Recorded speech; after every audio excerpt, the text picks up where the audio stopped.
नमस्कार, आज की बात में आपका स्वागत है। आज की बात में मैं आपको कई राज की बातें बताऊंगा।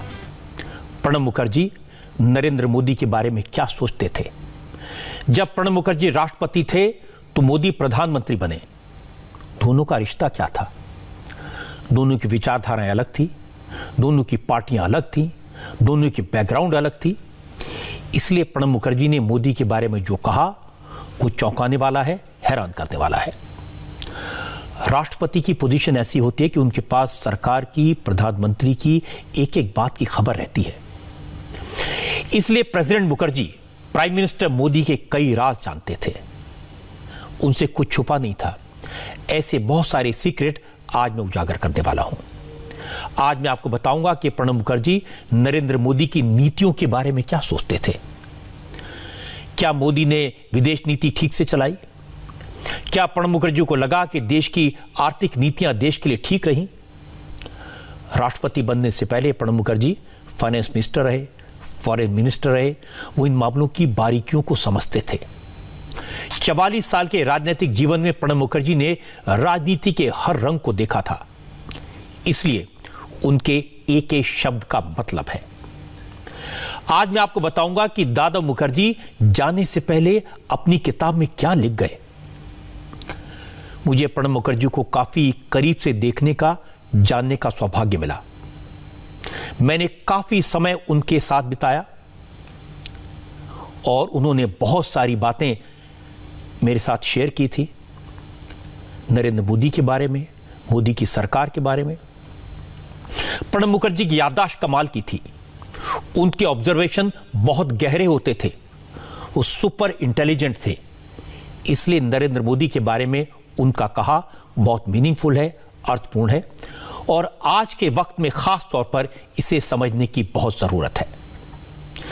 पहली घटना है चुनाव जीतने के बाद, जब नरेंद्र मोदी पहली बार प्रेसिडेंट प्रणब मुखर्जी से मिले। दादा ने कहा, आपकी क्लियर कट मेजॉरिटी है तो जल्दी से शपथ लीजिए और काम संभालिए। लेकिन मोदी ने राष्ट्रपति मुखर्जी से कहा उन्हें कोई जल्दी नहीं है। वो 8-10 दिन के बाद शपथ लेना चाहते थे। प्रणब मुखर्जी भी ये जवाब सुनकर हैरान रह गए, क्योंकि चुनाव जीतने के बाद कोई भी व्यक्ति जल्दी से जल्दी प्रधानमंत्री की कुर्सी पर बैठना चाहेगा। लेकिन मोदी को कोई जल्दी नहीं थी। प्रणब मुखर्जी ने मोदी से पूछा, आखिर देर क्यों? तो मोदी ने कहा कि गुजरात की जिम्मेदारी उनके कंधों पर है। वहां का मुख्यमंत्री हूं, बहुत सारे काम पेंडिंग है, पहले वो निपटा लूं, उसके बाद जो गुजरात का चीफ मिनिस्टर बनेगा उसे सारा काम हैंडओवर कर दूं, उसके बाद ही नई जिम्मेदारी लेना चाहता हूं। प्रणब मुखर्जी ने अपनी नई किताब में लिखा है कि मोदी अपने काम के प्रति और मुख्यमंत्री का दायित्व, उसके प्रति उनका कमिटमेंट देखकर मैं उनका मुरीद हो गया। अब आपको एक और राज की बात बताता हूं। चुनाव जीतने के बाद, पूर्ण बहुमत मिलने के बाद प्रणब मुखर्जी की नरेंद्र मोदी से जो पहली मुलाकात हुई, इसमें एक दिलचस्प बात हुई। अपनी किताब में प्रणब मुखर्जी लिखते हैं, मैंने नरेंद्र मोदी को जीत की बधाई दी तो मोदी ने कहा, आप चाहते थे कि देश में एक मजबूत सरकार बने, स्थायी सरकार बने, मैंने आपका यह सपना पूरा किया है। मोदी ने मुझे मेरा एक पुराना भाषण याद दिलाया, अखबार की कटिंग दिखाई जिसमें प्रणब मुखर्जी ने कहा था, एक ऐसा जनादेश हो जिससे राजनीतिक स्थिरता कायम हो। प्रणब मुखर्जी ने लिखा कि मुझे उनकी इस बात को सुनकर अच्छा लगा। प्रणब मुखर्जी ने जो लिखा उसकी तस्वीरें भी मुझे मिली हैं। उसमें मोदी ये कहते हुए सुनाई दे रहे हैं, आपने जो कहा था, जो इच्छा जताई थी, वही पूरी हुई।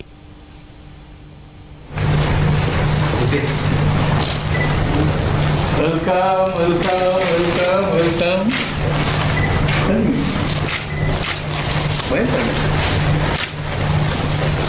Thank you thank you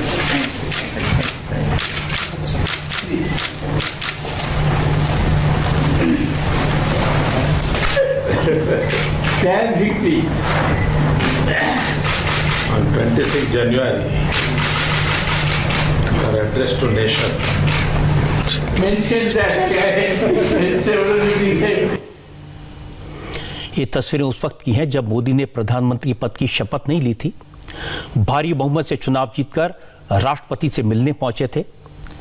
Pranab दा ने मोदी को बधाई दी तो मोदी ने उनके 26 जनवरी के भाषण का जिक्र कर दिया। ये देखकर प्रणब दा भी हैरान रह गए। उन्हें इस बात पर आश्चर्य हुआ कि मोदी उनकी बातों को कितनी बारीकी से फॉलो कर रहे हैं, उनकी बात को कितने ध्यान से सुनते हैं और फिर भूलते नहीं और मौका मिलते ही याद भी दिला दिया। प्रणब मुखर्जी राजनीति के महान पंडित थे।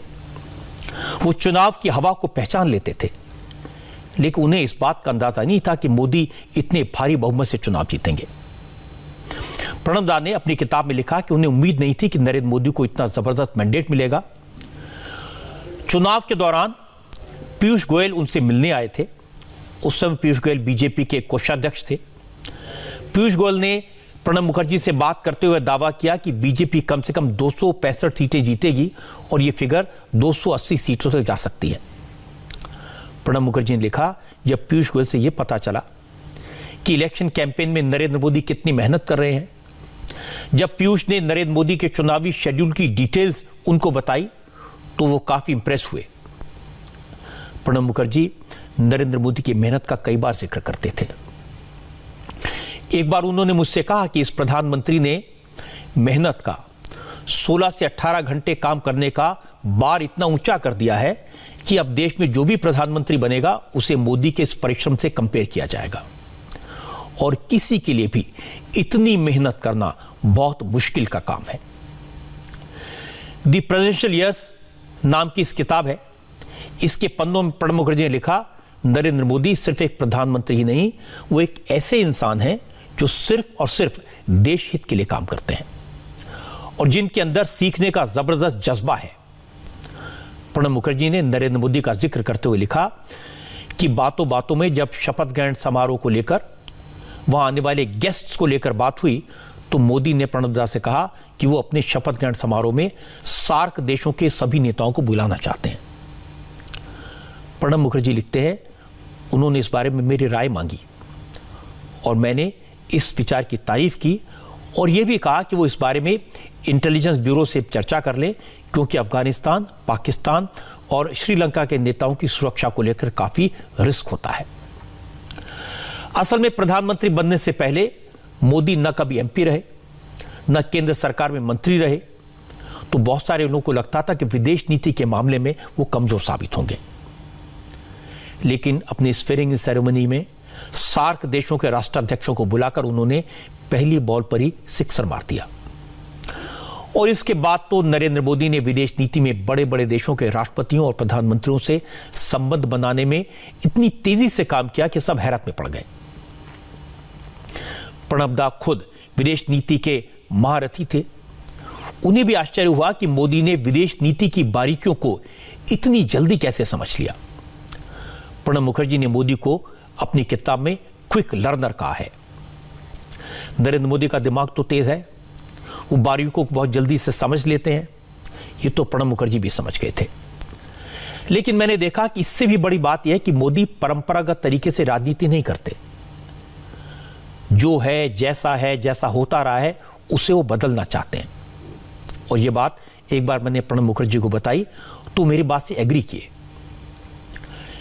एक बार नरेंद्र मोदी ने इंटरव्यू के दौरान मुझे अपनी विदेश नीति के कई राज बताए थे। उनमें से एक बात आज मैं आपको सुनवा देता हूं, जो प्रणब मुखर्जी के ऑब्जर्वेशन को कंफर्म करती है। आपका एक सीक्रेट मेरे पास में, एक तस्वीर, वो मैं जरा लोगों को दिखाना चाहता हूं। कहां से कहां आप पहुंच गए। जब आप पहले अमेरिका गए थे तो कैसे आप व्हाइट हाउस के बाहर खड़े हैं, ये तस्वीर मैं जरा आपको दिखाना चाहता हूं।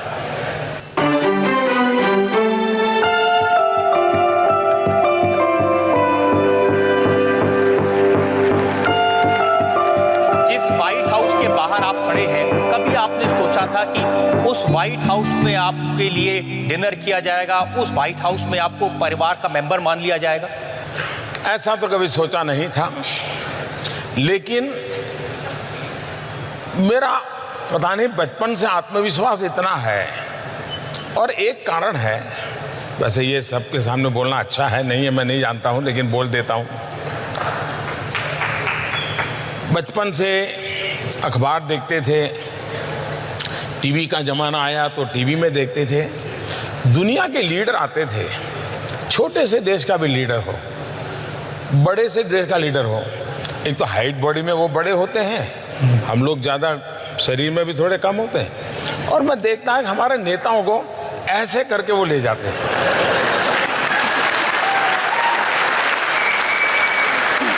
ये चीज मुझे बड़ी अखरती थी। मेरे देश के प्रधानमंत्री किसी भी दल की क्यों ना हो, ये बाहर वाले ऐसा करके ले जाते हैं। मेरे मन में रहता था मेरा देश स्वाभिमान से खड़ा होगा। ये मेरे मन में भाव भरा पड़ा था। ये क्यों था मैं नहीं जानता। और इसलिए मुझे 2014 में पूछा तो मैंने कहा था, न मैं आंख झुका के बात करूंगा, न मैं आंख उठा के बात करूंगा, मैं आंख मिला के बात करूंगा। अब ये जो आपने तस्वीर दिखाई, ये सारी चीजें 90s के बाद की है। स्वामी विवेकानंद जी के शिकागो का जो लेक्चर था, उसकी जो शताब्दी हुई, उस शताब्दी के निमित्त मैं अमेरिका शिकागो में एक कार्यक्रम के लिए गया था। कोइंसिडेंट ऐसा था, उसी समय अमेरिकन एम्बेसी के द्वारा एक यंग लीडर कॉन्फ्रेंस के लिए मुझे इनवाइट किया गया था। वो करीब 4 हफ्ते का कार्यक्रम था। तो ये अमेरिकन गवर्नमेंट के कार्यक्रम के तहत हम लोग वहाँ अलग अलग जगह पे जाते हैं। उसमें से एक तस्वीर है। लेकिन तब मुझे ये पता नहीं था कि मुझे भी कभी व्हाइट हाउस में आकर के अपनी माथापच्ची करनी पड़ेगी, यह मैं मालूम नहीं था। ये इंटरव्यू का क्लिप मैंने आपको इसलिए दिखाया क्योंकि प्रणब मुखर्जी ने ये इंटरव्यू देखा था और इसके बाद उन्होंने मुझे कहा कि देखो, इस आदमी ने देश की विदेश नीति को कितनी पराकाष्ठा पर पहुंचा दिया। असल में ऐसी कुछ बात है जो नरेंद्र मोदी को दूसरे पॉलिटिशियन से, पहले के प्रधानमंत्रियों से अलग बना देती है। यह बात प्रणब मुखर्जी अच्छी तरह समझते थे और उन्होंने इसे अपनी किताब में अच्छी तरह समझाया है। उन्होंने लिखा है कि प्रधानमंत्री होते हुए भी नरेंद्र मोदी हर अहम मुद्दे और फैसले के बारे में उनसे बात करते थे, उन्हें बताते थे और उनसे सलाह लेते थे। उन्होंने अपनी किताब में लिखा, मेरे राष्ट्रपति के कार्यकाल के दौरान प्रधानमंत्री मोदी से मेरे बहुत अच्छे संबंध रहे। मैंने नरेंद्र मोदी के साथ हर मीटिंग में उन्हें नीतिगत मुद्दे पर बिना झिझक अपनी सलाह दी। ऐसे कई मौके आए जब नरेंद्र मोदी ने उन चिंताओं को जाहिर किया जो मैंने भी महसूस की थी।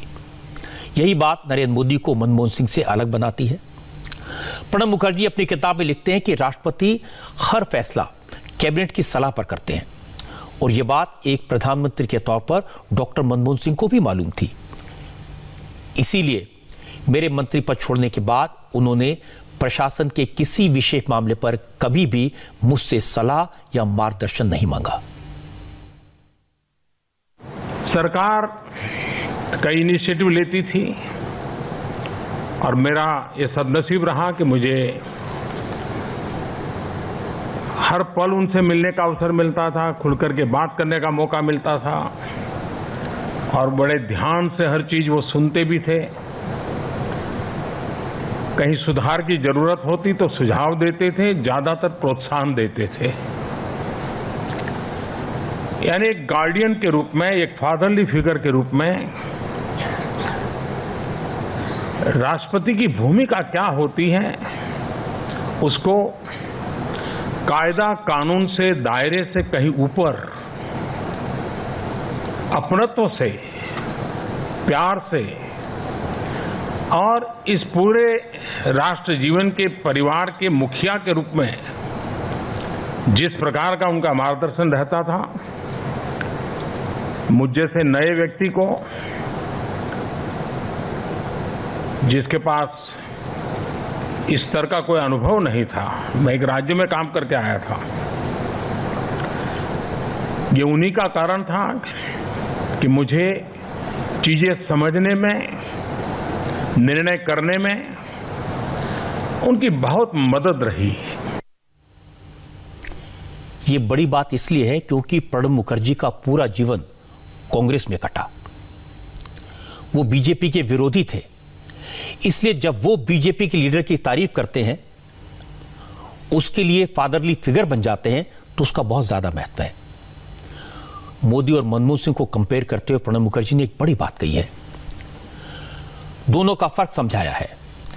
प्रणब मुखर्जी ने लिखा कि मनमोहन सिंह को प्रधानमंत्री पद गिफ्ट में मिला और मोदी को देश की जनता ने प्रधानमंत्री की कुर्सी पर बिठाया।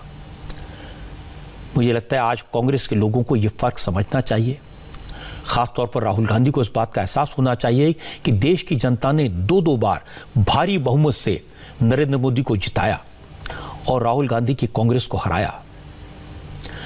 जिस तरह से प्रणब मुखर्जी ने हमें देश की जनता के फैसले का सम्मान समझाया, वो बात कांग्रेस के नेताओं को आज समझनी चाहिए। प्रणब मुखर्जी ने हमेशा नरेंद्र मोदी के विचारों की तारीफ की, उनके कामों की तारीफ की। जब मोदी ने सबका साथ सबका विकास की बात की तो प्रणब मुखर्जी ने खुलकर उसका समर्थन किया। प्रणब मुखर्जी अर्थशास्त्र के बड़े जानकार थे, लेकिन जब मोदी ने जीएसटी का फैसला लिया, कांग्रेस के कुछ लोग उसका विरोध करते रहे, लेकिन प्रणब मुखर्जी ने मोदी के फैसले की तारीफ की। लेकिन प्रणब मुखर्जी का मोदी के प्रति सम्मान एक तरफा नहीं था। नरेंद्र मोदी भी प्रणब मुखर्जी के ज्ञान की, उनके अनुभव की हमेशा तारीफ करते हैं और यह बात उन्होंने कई बार पब्लिकली खुलकर कही। मेरे 3 साल के अनुभव में मेरे लिए बड़ा अचरज था कि इतने साल तक सरकारों में रहे, सरकारों के निर्णायक पदों पर रहे, लेकिन वर्तमान सरकार के किसी निर्णय को उन्होंने अपने उन भूतकाल का न कभी तराजू से तोला, न कभी उसका उस रूप में मूल्यांकन किया। हर बात का उन्होंने वर्तमान के संदर्भ में ही मूल्यांकन किया। मैं समझता हूं ये एक बहुत बड़ी उनकी पहचान है। ज्ञान का भंडार, सहजता, सरलता, ये चीजें किसी भी व्यक्ति को आकर्षित करती हैं। लेकिन हम दोनों का लालन पालन अलग विचारधारा में हुआ, अलग कार्य संस्कृति में हुआ। अनुभव में भी मेरे और उनके बीच में बहुत बड़ा फासला है, लेकिन मुझे कभी ये उन्होंने फील नहीं होने दिया। और वो एक बात कहते हैं कि भाई देखिए, मैं राष्ट्रपति जब बना तब बना, आज राष्ट्रपति हूं, लेकिन लोकतंत्र कहता है कि देश की जनता ने तुम पर भरोसा किया है, तुम्हारा दायित्व है और मेरा काम है कि तुम इस काम को अच्छे ढंग से करो। राष्ट्रपति पद, राष्ट्रपति भवन और प्रणब मुखर्जी स्वयं उसके लिए जो भी कर सकते हैं करेंगे। एक राज की बात और बता दूं, नरेंद्र मोदी जितना सम्मान प्रणब मुखर्जी का करते हैं, उतना ही सम्मान प्रणब मुखर्जी नरेंद्र मोदी का करते थे। सरकार चलाने में, विदेश नीति के बारे में, नीतिगत फैसलों के बारे में नरेंद्र मोदी प्रणब मुखर्जी से सलाह लेते थे, लेकिन प्रणब दा ने भी नरेंद्र मोदी से बहुत कुछ सीखा। प्रणब मुखर्जी ने यह बात अपनी किताब में लिखी है। इससे पहले भी कई मौकों पर उन्होंने माना कि राष्ट्रपति की जिम्मेदारी निभाने में, संविधान के दायित्व को पूरा करने में उन्हें नरेंद्र मोदी का बहुत सहयोग मिला। प्रणब दा बार बार कहते थे, एक प्रधानमंत्री के तौर पर और इसके अलावा एक नेता के तौर पर नरेंद्र मोदी से जो सहयोग मिला, जो सम्मान मिला, वो उन्हें ऊर्जा से भर देता था। I strive to preserve, protect and defend our Constitution, not just in word but also in spirit. In this task, I greatly benefited from the advice and cooperation extended by Prime Minister Sri Narendra Modi at every step. With passion and energy, he is driving transformational changes in the country. I will carry with me fond memories of our association and his warm and courteous behavior to me. Narendra Modi के बारे में जो बातें प्रणब मुखर्जी ने अपनी किताब में लिखी हैं, ये सब बातें और ज्यादा विस्तार से मैंने दादा से कई बार सुनी, और आज जब राजनीति का रूप देखता हूं तो उनकी बातें बार बार सुनने की और सुनाने की जरूरत महसूस होती है। आजकल तो सिर्फ विरोध के लिए विरोध होता है। हम कांग्रेसी हैं इसलिए मोदी की हर बात का विरोध करेंगे, नई पार्लियामेंट की बिल्डिंग बनेगी तो उसका विरोध करेंगे, मोदी वैक्सीन लाएंगे तो उसका विरोध करेंगे, रिपब्लिक डे पर परेड की परंपरा निभाएंगे तो उसका विरोध करेंगे। जो नीतियां कांग्रेस ने बनाई अगर मोदी उनको भी इंप्लीमेंट करेंगे तो उसका भी कांग्रेस विरोध करेगी। इसीलिए प्रणब दा से सीखने की जरूरत है। प्रणब मुखर्जी की किताब मोदी के बारे में बताती है कि जिसके साथ जनता का प्यार है, सपोर्ट है, उसका सम्मान कैसे करना है। प्रणब दा के बारे में मोदी की भावनाएं यह समझाती हैं कि जिसके पास ज्ञान है उसे मान कैसे देना है। चाहे पार्टियां अलग हो, विचारधारा अलग हो, आज राजनीति में इसे समझने की सबसे ज्यादा जरूरत है। प्रणब मुखर्जी और नरेंद्र मोदी की केमिस्ट्री से यह पता लगता है कि भले ही विचार अलग हो, लेकिन अगर लक्ष्य एक हो, लक्ष्य सिर्फ देश की भलाई का हो, कल्याण का हो, तो फिर कोई दूरी नहीं रहती। हर मुद्दे पर बात हो सकती है और बातचीत से रास्ता निकल सकता है। आज के वक्त में यह बात जानने की, समझने की ज्यादा जरूरत है सड़क पर बैठे किसानों को। अब आपको भारी सर्दी और बारिश के बीच सड़क पर बैठे किसानों की मुसीबतें दिखाता हूं, कैसी परेशानियों से वो गुजर रहे हैं। आंदोलन कर रहे किसानों को उन किसानों की बात सुननी चाहिए जो उनसे कुछ ही दूरी पर खेतों में काम कर रहे हैं। सिंघू बॉर्डर पर, टीकरी बॉर्डर पर, गाजियाबाद बॉर्डर पर किसान 42 दिन से सड़कों पर बैठे हैं। जबरदस्त सर्दी पड़ रही है, 3 दिन से रुक रुक कर बारिश हो रही है, तेज हवा चल रही है, लेकिन किसान धरने पर बैठे हैं। सर्दी से बचने के लिए तमाम तरह के इंतजाम तो किए गए हैं, लेकिन वो बार बार ये कहते हैं कि वो वापस नहीं जाएंगे, झुकना तो सरकार को पड़ेगा। 2 कदम पीछे खींचने से कुछ नहीं होगा, सभी मांगे माननी होंगी, कानून रद्द करने होंगे, वरना 26 जनवरी को गणतंत्र दिवस के दिन दिल्ली में ट्रैक्टर परेड निकालेंगे। 3 दिन से जिस तरह की बर्फीली हवा चली, बारिश हुई, उसके बाद मुझे लगा था कि किसान भाई किस हाल में होंगे, सड़क पर रातें कैसे कट रही होंगी। तो मैंने अपने रिपोर्टर्स को दिल्ली के बॉर्डर्स पर भेजा। तस्वीरें देखकर दुख हुआ, मन परेशान हुआ। किसानों ने रात काटने के लिए जो टेंट लगाए हैं उनमें पानी भर रहा था, रजाइयां, गद्दे गीले हो गए थे। इससे बचने के लिए किसानों ने ईंटों का इंतजाम किया, सीमेंट मंगवाई और ऊंचा पक्का चबूतरा बना दिया, उसके ऊपर टेंट लगाया। इससे पानी से तो बचाव हो गया, लेकिन सर्दी और बारिश तो लगातार परेशान कर ही रही है। हालांकि मैं इतना कहूंगा कि इससे किसानों के हौसले पर कोई फर्क नहीं पड़ा है। किसानों का कहना है कि अगर आंदोलन लंबा खिंचा तो बॉर्डर पर परमानेंट छतें भी तैयार कर देंगे, लेकिन खाली हाथ वापस नहीं लौटेंगे। अब तंबू बन रहे हैं, बेस परमानेंट बन गए हैं। मैं इस वक्त ऐसे ही एक तंबू में हूं और देखिए कि यहाँ पे ईंटों के द्वारा यहाँ पे बेस बनाया गया, और इसकी एक बड़ी वजह यह है कि पिछले 3 दिनों से बारिश हो रही है। जो लोग पहले तंबू लगा के यहाँ पे रहते थे भीग जाते थे, उनके कपड़े, उनकी रजाई, गद्दे सब भीग जाते थे। लिहाजा इनको अब हाईवे पे ही एक स्ट्रक्चर बनाना पड़ा, बेस बनाना पड़ा, और उसके ऊपर में ये तंबू लगा हुआ है। ये शुरुआत है, शुरुआत तो ये मजबूरी में करना पड़ा हमें। एक्चुअली पानी अंदर तक घुस गया, लैपटॉप, फोन वगैरह भीग गए, यहाँ पे बिस्तर भी भीग गए, सो नहीं पाए रात भर। तो हमने प्लान किया कि थोड़ा सा उठाते हैं, एक बार सरकार को आगाह करने के लिए थोड़ा सा हमने 2 फुट उठाया है ये, और नीचे से पक्का कर दिया। लेकिन अगर अगली तारीख पे और भी सरकार नहीं मानेगी और पक्के बंदोबस्त करने होंगे तो हम तैयारी में हैं। हम नहीं जाएंगे जब तक सरकार किसी भी हमारे मुद्दे पे नहीं मानती है। देखिए, ईंट वीट का ऐसा है कि हम सब लोगों के जानने वाले, रिश्तेदार बहुत लोग हैं जिनको अगर एक बार मैसेज करते हैं। कल किसी साथी को बोला कि भाई ईंटों की रिक्वायरमेंट है, तो जैसे ही बोला ट्रैक्टर ईंट भर के यहाँ आ गया, सीमेंट आ गया, और बनाने वाले सब किसान के बेटे हैं, तो कुछ ना कुछ घर में बनाते रहते हैं। हम सब लोगों ने अपने आप बनाया है, ये किसी की हेल्प की जरूरत नहीं है, और पूरी छत डालने तक का काम हम अपने आप कर लेंगे, कोई किसी की रिक्वायरमेंट नहीं है। अगली रणनीति ये बनाई है कि इस मीटिंग के बाद अगर सरकार नहीं मानती है तो हम गाँव से दुधारू पशु जो हैं उनको भी अपने यहीं लेके आएंगे, ताकि दिल्ली का जाना आना बंद हो जाएगा। यहीं पे दूध निकालेंगे, यहीं पे दूध पिएंगे, लोगों को पिलाएंगे, और ये रणनीति है आगे। जब तक भी सरकार नहीं मानेगी हम जाने वाले नहीं है। सरकार को ये बात बिल्कुल क्लियर होना चाहिए। किसान आंदोलन में जो लोग बैठे हैं वो हमारे अपने हैं, हमारे भाई हैं, सरकार भी उनकी अपनी है, फिर आर पार जैसी टकराव की बातें क्यों?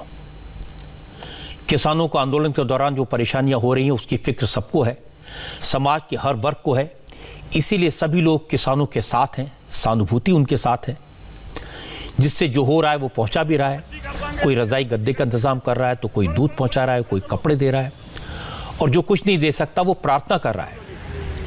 दिल्ली सिख गुरुद्वारा प्रबंधन कमेटी तो किसानों की सेवा के लिए बहुत काम कर रही है। बारिश में टेंट भीग गए, सड़क पर पानी है, इसलिए आज सिंघू बॉर्डर पर किसानों के लिए मोबाइल शेल्टर का इंतजाम किया गया। दिल्ली सिख गुरुद्वारा मैनेजमेंट कमेटी ने 25 बसों को रैन बसें में कन्वर्ट करके सिंघू बॉर्डर पर किसानों के लिए भेजा है। असल में ये बसें उन ट्रांसपोर्टर्स ने दी हैं जो दिल्ली के प्राइवेट स्कूलों में बसों की सर्विस देते हैं। स्कूल बंद हैं, बसें खाली हैं, इसलिए बसों की सीटें हटाकर उन पर गद्दे और कंबल लगा दिए गए हैं ताकि किसान बारिश में भीगने से बच सकें। इस समय पूरे सिंघू बॉर्डर पे बसों के अंदर रैन बसेरा तैयार किया गया है ताकि बारिश हो या फिर कोई भी दिक्कत हो तो उससे ये निपटा जा सके। यहाँ पर पूरी तैयारी के साथ बिस्तर, चार्जिंग पॉइंट और सभी सुविधाएं मुहैया करवाई गई हैं। क्या नाम है आपका? तजिंदर सिंह नाम है जी। कितने लोग एक साथ रह सकते हैं और कितनी तैयारी है इसकी? यहाँ 10-11 लोग आराम सो सकते हैं, आराम से, कोई दिक्कत नहीं, कोई परेशानी नहीं है। बारिश आती है तो उससे बचने के लिए सब सुविधा उपलब्ध है। और कितनी बसेज हैं आप लोग जो साथ लेके आए हैं? 25 तो कल रात को आई थी, बाकी और भी मंगवाई है कमेटी ने, ये नहीं पता कब तक आ जाएगी। कुल मिला के कितनी बसेज होंगी जो इसको आपने रैन बसेरा में तब्दील किया है? ये हमारे 25 बसें हैं। 25 बसें। मतलब अलग अलग संगठन अब इन बसों को रैन बसेरा में तब्दील कर रहा है ताकि आसानी से लोगों को बारिश में भी छत मिल सके। और यही वजह है कि सिंघू बॉर्डर पर 25 एक संगठन, उसके अलावा बाकी और संगठन वाटर प्रूफिंग का काम किया जा रहा है ताकि जो किसान यहाँ पर आंदोलन कर रहा है वो बारिश की वजह से उनकी तबीयत खराब ना हो सके। जो गाड़ियां हैं उनको नाइट शेल्टर में तब्दील कर दिया गया है और इस बात का ध्यान रखा गया है कि प्रॉपर फंक्शनिंग, साथ में बिजली, जो मोबाइल चार्ज करने की सुविधा, सब कुछ यहाँ पर उपलब्ध हो और सफोकेशन बिल्कुल भी ना हो, लोगों को खाना और सब कुछ मुहैया हो सके। सर क्या नाम है आपका? सरबजीत सिंह। सरबजीत साहब, किस तरीके की तैयारी है? अब ये जो बस है वो पूरी तरीके से नाइट शेल्टर में तब्दील हो गई है। हाँ, बहुत अच्छी बना के लाए हैं कि चलो, हम तो सोचते हैं कि मोदी जी को भी चाहिए कि जो ये संघर्ष का सही फैसला करके तो जो किसानों का बिल है उसको पाड़ के हमें सही न्याय दे, हम भी घर घर जाएं। और इसमें क्या क्या तैयारी की आपने? क्या क्या है इसमें? गद्दे लगाए हैं, चादर लगाई हैं, सेंट, परफ्यूम, चार्जर वगैरह सभी फुल सहूलत है इसमें। किसान इस बात के लिए तैयार हैं कि लंबे समय तक धरने पर बैठना पड़े तो बैठेंगे, मौसम चाहे कैसा भी हो। वैसे भी किसान हर तरह, सर्दी, बरसात, गर्मी, हर तरह के मौसम में काम करने का आदी होता है, लेकिन तो भी इस तरह सड़क पर बैठना ये दुख देने वाली बात है। इसलिए सड़क पर जो किसान बैठे हैं उनकी जितनी भी मदद की जा सके करनी चाहिए, सबको करनी चाहिए, उन्हें तकलीफ में नहीं छोड़ा जा सकता। लेकिन किसान भाइयों से मैं हमेशा कहता हूं, उन्हें भी जिद पर नहीं अड़ना चाहिए, इसको प्रतिष्ठा का प्रश्न नहीं बनाना चाहिए। बातचीत करें और बातचीत से रास्ता निकलना चाहिए। अगर कानून में कुछ बदलाव वो चाहते हैं वो हो जाए, उसके बाद थोड़ा ट्रायल देखें, कानून से उन्हें फायदा होता है या नुकसान, उसके बाद रुख सख्त करें। लेकिन मुश्किल यह कि इस वक्त किसान जो रुख अपनाए हुए हैं उससे लगता है कि बात बढ़ने की बजाय बिगड़ती जा रही है। सरकार का रुख ठीक है, किसानों का रुख इसलिए भी ठीक है क्योंकि उन्होंने जो भी कुछ किया वो शांतिपूर्ण तरीके से किया है, इसीलिए सरकार का रुख भी नरम है। लेकिन किसानों के नेता अब आंदोलन को तेज करने की धमकी दे रहे हैं। अब बॉर्डर पर महिलाओं को बुलाया जा रहा है, कल ट्रैक्टर रैली का ऐलान किया गया है और इसके लिए पंजाब और हरियाणा में महिलाओं को ट्रैक्टर चलाने की ट्रेनिंग दी जा रही है। कल केएमपी एक्सप्रेसवे यानी कुंडली, मानेसर और पलवल, इस एक्सप्रेसवे पर किसान ट्रैक्टर मार्च निकालेंगे। इसके साथ साथ किसान 26 जनवरी को गणतंत्र दिवस के दिन राजपथ पर ट्रैक्टर चलाने की तैयारी कर रहे हैं। अभी तक तो आंदोलन में पुरुष आगे थे, लेकिन अब किसानों की रणनीति है कि महिलाओं को किसान के इस आंदोलन में आगे किया जाए। महिलाएं खेतों में ट्रैक्टर चलाना सीख रही हैं, तैयारियां की जा रही हैं। मोहाली में महिलाओं के ट्रैक्टर चलाने की तस्वीरें आई। इसी तरह हरियाणा के करनाल में हजारों की संख्या में ट्रैक्टर पर सवार होकर किसानों ने मार्च निकाला और किसान कानूनों के खिलाफ प्रोटेस्ट किया। हरियाणा के साथ साथ अब पंजाब की महिलाएं भी ट्रैक्टर चलाने की ट्रेनिंग ले रही हैं। इस वक्त हम जिस जगह मोहाली के गांव में मौजूद हैं और वहां पर आप देख सकते हैं कि मेरे यहाँ पर महिलाएं जो हैं वो बाकायदा ट्रैक्टर चलाने की ट्रेनिंग यहाँ पर ले रही हैं। क्या वजह है, क्यों ट्रेनिंग आपको जरूरत पड़ रही है ट्रैक्टर? ਆਪਾਂ ਨੂੰ ਇਸ ਕਰਕੇ ਲੋੜ ਪੈ ਰਹੀ ਹੈ ਜੀ। ਜਦੋਂ ਸਾਡੀ ਜ਼ਮੀਨ ਤੇ ਹੀ ਡਾਕਾ ਪੈ ਗਿਆ, ਫਿਰ ਆਪਾਂ ਘਰ ਬੈਠ ਕੇ ਕੀ ਕਰਾਂਗੀਆਂ। ਆਪਾਂ ਇੱਥੋਂ ਤੋਂ ਟਾਰਗੇਟ ਹੈ 24 ਤਰੀਕ ਨੂੰ 250 ਟਰੈਕਟਰ ਡੇਰਾਬੱਸੀ ਤੋਂ ਚੱਲ ਰਹੇ ਹੈ, ਜਿਨ੍ਹਾਂ 'ਚ ਵੱਧ ਚੜ ਕੇ ਹਿੱਸਾ ਲੇਡੀਜ਼ ਲੈਣਗੀਆਂ ਜੀ। ਉਹ ਅਸੀਂ ਨਾ ਜੀ ਉਹ ਕਾਨੂੰਨ ਰੱਦ ਕਰਵਾਉਣੇ ਆ, ਜਿਹੜੇ 3 ਕਾਨੂੰਨ ਉਹਨਾਂ ਨੇ ਚਲਾਏ ਹੋਏ ਨਾ, ਉਹ ਅਸੀਂ ਰੱਦ ਕਰਵਾਵਾਂਗੇ। ਹੁਣ 24 ਤਰੀਕ ਨੂੰ ਜਾਵਾਂਗੇ।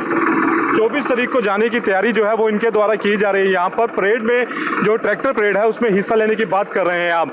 तो कब से आप सीख रहे हैं ट्रैक्टर चलाना?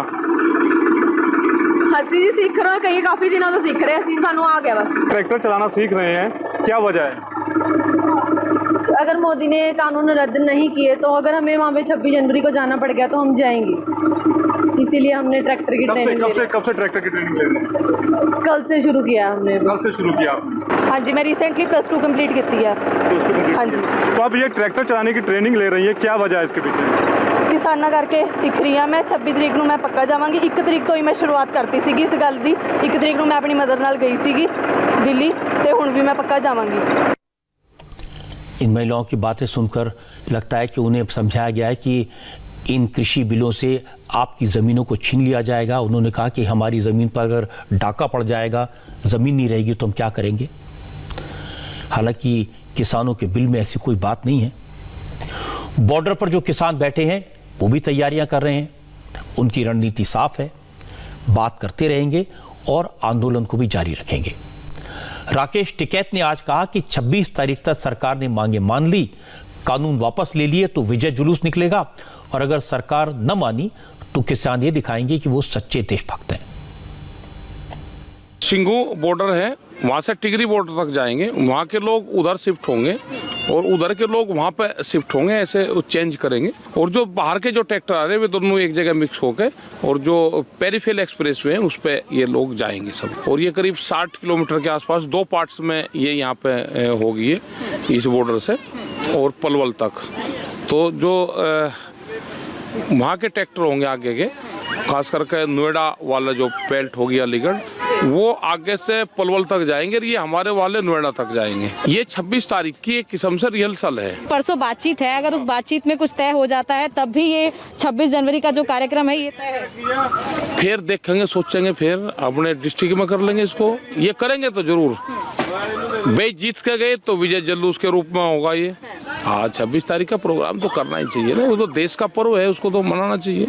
उससे एक तो सर पे टिकट ये होंगे कि हमको जो अलग अलग नाम से किसानों को पुकारा गया, तो किसानों को उसका दुख है और हम अपनी आइडेंटिटी देना चाहते हैं कि हम हिंदुस्तानी हैं। देश का तिरंगा में हमारी आस्था है, उसी को लगा के किसान चला जाएगा। इस बात में तो किसी को शक नहीं है कि किसान देशभक्त हैं, अन्नदाता हैं, वो तिरंगे का सम्मान करते हैं, कानून का सम्मान करते हैं, और उन्होंने अपना आंदोलन बड़े शांतिपूर्ण तरीके से चलाया है। इसीलिए उनका सम्मान है, उनके साथ सहानुभूति है।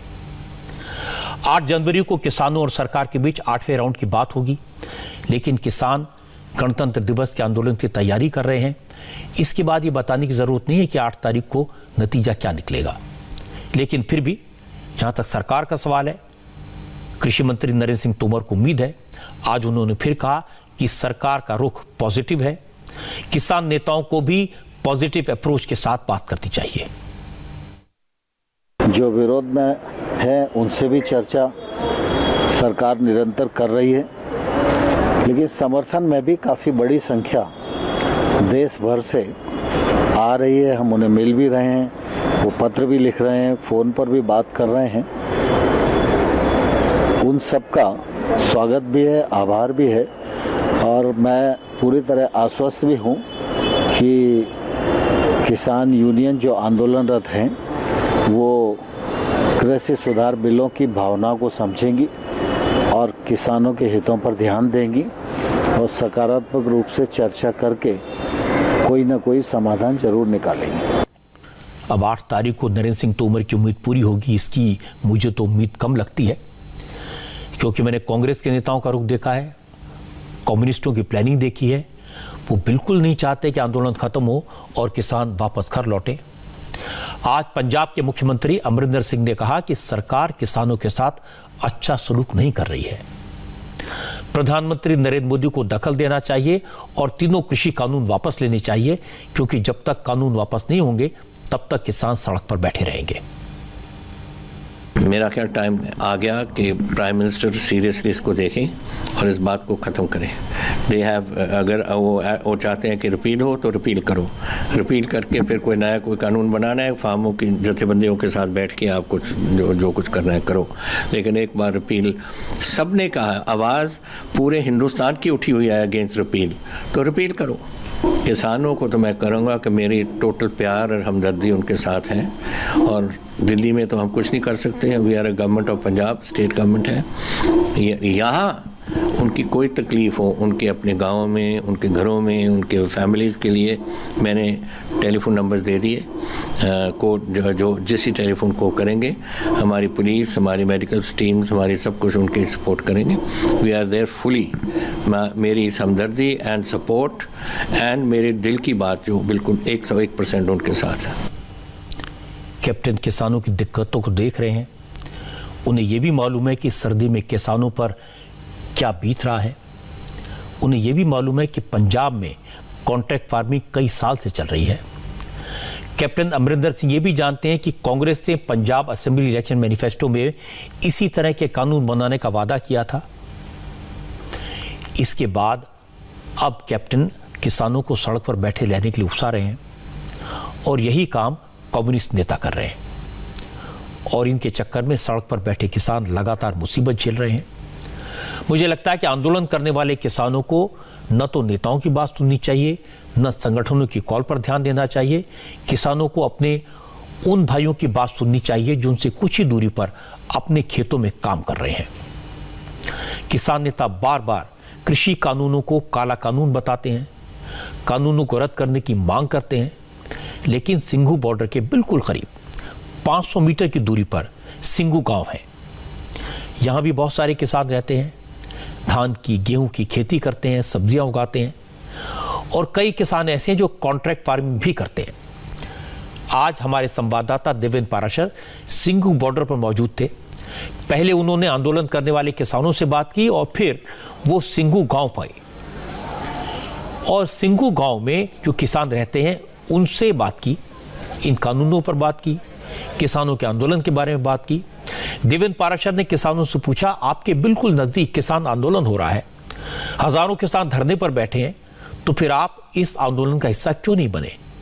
किसानों को सपोर्ट करने, धरना देने क्यों नहीं गए? इन सारी बातों पर सिंघू गांव के किसानों का क्या कहना था, उनकी क्या सोच है, ये आंदोलन करने वाले किसानों को सुनना चाहिए और आपको भी सुनना चाहिए। कानून वैसे तो जो सरकार ने बनाया बहुत फायदेमंद है।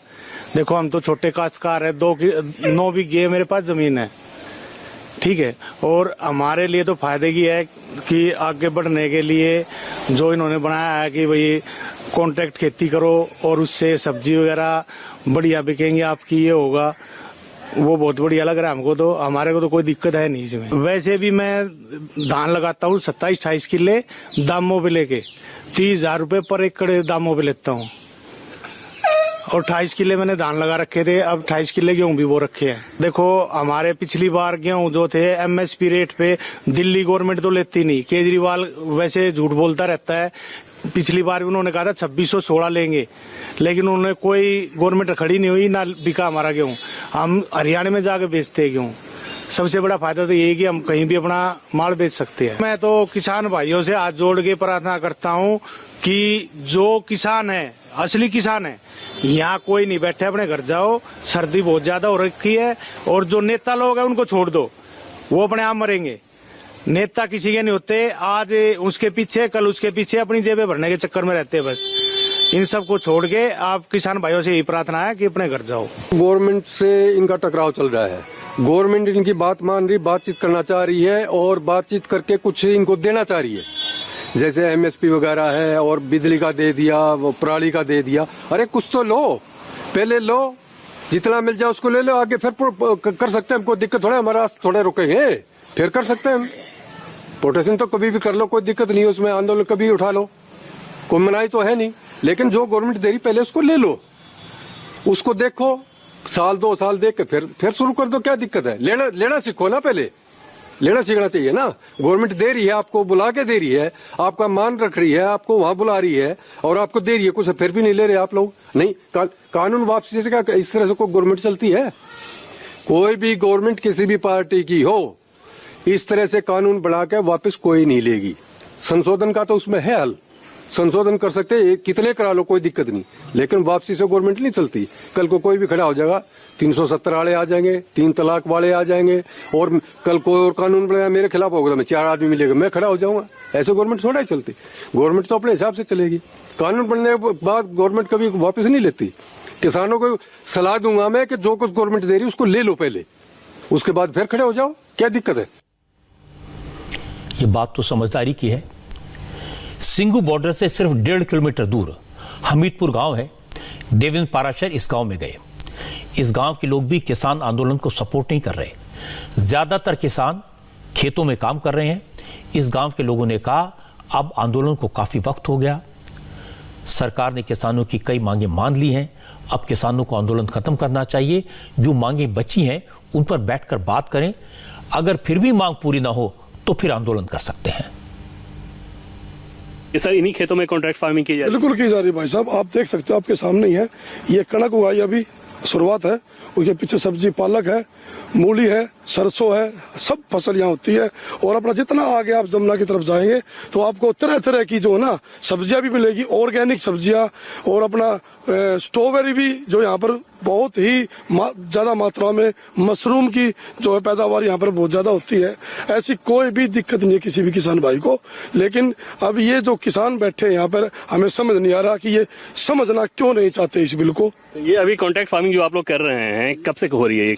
ये तो काफी साल हो गए, हमें कम से कम 15-16 साल तो हो चुके, हम देख रहे हैं इस चीज को। अभी हुआ क्या कि कोई आगे जिसने आपसे कॉन्ट्रैक्ट किया उसने आपकी जमीन हड़प ली, आपकी जमीन पे लोन ले लिया? नहीं भाई साहब, ये तो बात ये जो है बरगलाने वाली बातें हैं। अपोजिशन की ये जो है ना ये चाल है, क्योंकि हमारी अपनी ये जमीन है। एक आज के टाइम में एक प्लॉट, एक 100 गज का प्लॉट ही मान लो, उस पे तो कब्जा कोई कर नहीं सकता, और इतनी बड़ी जमीन पे कब्जा कोई कैसे कर लेगा? इस कॉन्ट्रैक्ट फार्मिंग से आप लोगों को फायदा है? फायदा भाई साहब, पूरा फायदा है। और मैं किसान भाइयों को भी जिसको नहीं पता है उनसे भी यही आग्रह करूंगा, आप समय दो, गवर्नमेंट को समय दो, 1 साल 2 साल देखो, नहीं तो जब अगर नहीं होगा उसके बाद फिर आंदोलन कर लेंगे, सरकार से अपनी मांग रखेंगे। सबसे बड़ा फायदा क्या है कॉन्ट्रैक्ट फार्मिंग? भाई साहब फायदा ये, जो मेन जो दलाल है, जो बीच के जो दलाली है जो ना, ये जो खत्म हो रही है, सबसे बड़ा फायदा किसानों का ये है। जो धरने पर बैठे हैं वो कह रहे हैं कि बिल वापस लो, कानून वापस लो, हम खाली हाथ नहीं लौटेंगे। जो किसान खेतों में काम कर रहे हैं वो कह रहे हैं कि किसानों की कुछ मांगे मान ली, अब सरकार ने 2 बातें तो मान ली हैं, बाकी बातें भी मान लेगी, उससे रास्ता निकलेगा। एमएसपी पर लिख कर देने को तैयार है। लेकिन इसके बाद कम्युनिस्टों ने किसान के आंदोलन को उनकी प्रतिष्ठा से जोड़ दिया, इज्जत का सवाल बना दिया, इसलिए बात बनते बनते बिगड़ गई। और जो किसान खेतों में काम कर रहे हैं वो भी जानते हैं कि राहुल गांधी हो, कैप्टन अमरिंदर सिंह हो, शशि थरूर हो, हन्नन मोला हो, सीताराम येचुरी हो, ये सब किसानों को भड़काने की कोशिश कर रहे हैं। शशि थरूर ने तो रिपब्लिक डे के सेलिब्रेशन को रोकने की सलाह दे दी, लेकिन किसानों को यह समझाने के बजाय कि गणतंत्र दिवस समारोह देश की शान का प्रतीक है, इसे सबको मिलकर सेलिब्रेट करना चाहिए। कांग्रेस के नेता किसानों को रिपब्लिक डे पर राजपथ पर ट्रैक्टर रैली निकालने के लिए उकसा रहे हैं, लेकिन जिन किसानों की हमने बात सुनी वो इससे सहमत नहीं है। वो चाहते हैं कि किसान हकीकत को समझें, और एक किसान ने जो बड़े सरल शब्दों में बात कही है वो समझने वाली है कि पहले सरकार जो दे रही है वो तो ले लो, लेना तो सीखो, उसे ट्राई करो, अगर अच्छा न लगे तो फिर आंदोलन कर लेना। और ये बात मैंने कई बार कही है कि अब तो ये बात सोचनी चाहिए, और अब तो किसान भाइयों के मुंह से आपने ये बात सुनी है, तो एक रास्ता तो निकल सकता है, लेकिन उसके लिए थोड़ा संयम और धैर्य की जरूरत है। फिलहाल एक ब्रेक के लिए रुकते हैं, और ब्रेक के बाद मैं आपको दिखाऊंगा कि एक हादसे के कारण सिस्टम में फैले करप्शन के सबूत क्या हैं। मुरादनगर के शमशान घाट वाले केस में करप्शन कैसे हुई, बेईमानी कैसे हुई, रिश्वत कैसे दी गई, इसकी चौंकाने वाली डिटेल सामने आई हैं। आप जानते हैं यहां पर बिल्डिंग गिरने से 25 लोगों की जान चली गई, बड़े अफसर गिरफ्तार हो गए, ठेकेदार को भी जेल भेज दिया गया। योगी आदित्यनाथ ने एसआईटी की जांच कराने का फैसला किया, लेकिन आज जो खुलासा हुआ वो बहुत बड़ी बात है। पता ये लगा कि शमशान की जो छत गिरी थी वो तो बननी ही नहीं थी, वो लेंटर तो सिर्फ करप्शन के लिए बनाया गया था। क्योंकि बजट बढ़ाना था, इसलिए इंजीनियर ने ठेकेदार से छत डालने को कहा, और जब बिल बढ़कर 55 लाख हो गया तो टेंडर पास करने से पहले ही इंजीनियर ने 16 लाख रुपए की रिश्वत ले ली। ये बात आरोपी ठेकेदार ने पूछताछ में कबूल की है। ठेकेदार अजय त्यागी और उसके साथी संजय गर्ग ने ऐसे कई खुलासे किए हैं। उन्होंने बताया कि वो कैसे अफसरों तक कमीशन पहुंचाते थे, अफसरों से कितना कमीशन को दिया जाता था उन्हें, कौन कौन लोग उनके इस काले खेल में शामिल थे। पुलिस अब अजय त्यागी के कबूलनामे को उसके रिकॉर्ड से मिला रही है ताकि शमशान घाट हादसे के गुनहगारों को पकड़ा जा सके। अजय त्यागी ने कुछ बातें बताई थी। अजय त्यागी और संजय गर्ग जो दोनों अरेस्ट हुए हैं, तो उन्होंने जो भी बातें बताई हैं, अब क्योंकि सब ऐसी चीज़ें हैं तो उसके लिए हमको प्रॉपर अपना, हमें भी जितने पेपर्स वगैरह हैं, जितने भी पेपर वर्क है, ये सब हमें देखना बहुत इंपॉर्टेंट है इस समय, क्योंकि उसी के थ्रू हम चीज़ें कनेक्ट कर पाएंगे कि कितनी बातें उसमें सही हैं, कितनी बातें गलत हैं। तो हमारा मेन अब इन्वेस्टिगेशन का हमारा नेक्स्ट पार्ट रहेगा कि हम पेपर वर्क, फाइल वर्क, ये सब जितनी भी चीज़ें हैं ये सब देखें। इसके अलावा टेक्निकल रिपोर्ट्स वगैरह पर हमारा फोकस रहेगा कि टेक्निकल रिपोर्ट जो भी हैं हम अलग अलग जहाँ से भी जो मांगनी है वहाँ के सैंपल से वो हमने लिए हैं, तो उनको लेके अब हम इसी डायरेक्शन में चलेंगे और प्रॉपर चीज़ें करते हुए अब हम इन्वेस्टिगेशन में इसमें आगे बढ़ेंगे। ठेकेदार किस तरह से बेईमानी करते हैं इसकी परतें खुलने लगी हैं। अजय त्यागी के क्राइम फाइल खोली गई है, उसके पैसा कमाने के तरीके, उसकी इन्वेस्टिगेशन किया जा रहा है, कैसे वो घटिया कंस्ट्रक्शन का काम करता था। उसकी एक और बात पता चली, मुरादनगर नगर पालिका से अजय त्यागी को कस्बे में नाला बनाने का 1,60,00,000 का टेंडर मिला था। करीब 1.5 महीना पहले ये काम पूरा हुआ है, लेकिन स्पॉट पर रिपोर्टर संजय शाह ने जो देखा वो चौंकाने वाला था। 1.5 महीने में ही नाला टूटने लगा है। लोकल लोग इसकी शिकायत डीएम से कर चुके हैं, लेकिन अब तक कोई कार्रवाई नहीं हुई। आपको जानकर हैरानी होगी कि जिस ठेकेदार के कारनामों से, जिसकी बेईमानी से 25 बेकसूर लोगों की जान चली गई, उसे अभी भी 7 करोड़ के टेंडर मिले हुए हैं। पिछले 2 साल में वो 12 करोड़ के सरकारी प्रोजेक्ट्स पर काम कर चुका है। करप्शन का ये खेल सबको पता है, लेकिन कोई बोलता नहीं क्योंकि सब मिले हुए हैं। इस बार योगी आदित्यनाथ ने किसी को बचाने की कोशिश नहीं की, किसी के काम पर पर्दा डालने की कोशिश नहीं की, अफसरों को जेल भेज दिया, सही इंक्वायरी करवाई तो सच सामने आ गया। मुझे लगता है इस तरह के मामलों से हकीकत का पता तो चलता है, लेकिन अगर इन पर पर्दा डालने की कोशिश ना हो तभी करप्शन की बीमारी से निजात मिल सकती है। और मुझे उम्मीद है कि योगी आदित्यनाथ इसी दिशा में काम करेंगे। दिल्ली और आसपास के इलाकों में अगले 1 हफ्ते तक सर्दी बढ़ेगी, ठंडी हवाएं चलेंगी और टेम्परेचर गिरेगा, क्योंकि दिल्ली में पिछले 3 दिन से रुक रुक कर बारिश हो रही है और कश्मीर, हिमाचल और उत्तराखंड में पिछले 4 दिन से भारी बर्फबारी हो रही है। कश्मीर के कुछ इलाकों में तो टेम्परेचर -10 डिग्री तक गिर गया है। श्रीनगर में टेम्परेचर लगातार 0 से नीचे है। श्रीनगर से लेकर पुंछ तक सड़कों पर बर्फ जमी हुई है। ट्रैफिक मूवमेंट में दिक्कत आ रही है। 4 दिनों से जम्मू श्रीनगर नेशनल हाईवे बंद है। श्रीनगर एयरपोर्ट 4 दिनों से बंद है। बर्फ को हटाने का काम चल रहा है और लेकिन मौसम विभाग का कहना है कि कश्मीर में 14 जनवरी तक इसी तरह से स्नोफॉल होगा और इसकी वजह से हिमाचल प्रदेश में येलो वार्निंग जारी की गई है। 7 जनवरी से 9 जनवरी तक अगले 2 दिन में भारी बर्फबारी हो सकती है। और आखिर में एक नजर उन खबरों पर जो कल सुर्खियों में रहेंगी। प्रधानमंत्री नरेंद्र मोदी कल वेस्टर्न डेडिकेटेड फ्रेट कॉरिडोर के 306 किलोमीटर लंबे रेवाड़ी मंदार सेक्शन की शुरुआत करेंगे। आंदोलन करने वाले किसान कल कुंडली मानेसर पलवल एक्सप्रेसवे पर ट्रैक्टर रैली निकालेंगे। भारत और फ्रांस के बीच कल स्ट्रेटेजिक डायलॉग होगा। एनएससी अजीत डोवाल भारत की तरफ से लीड करेंगे। राजस्थान बीएसपी के 6 विधायकों के कांग्रेस में शामिल होने के केस में सुप्रीम कोर्ट कल सुनवाई करेगा।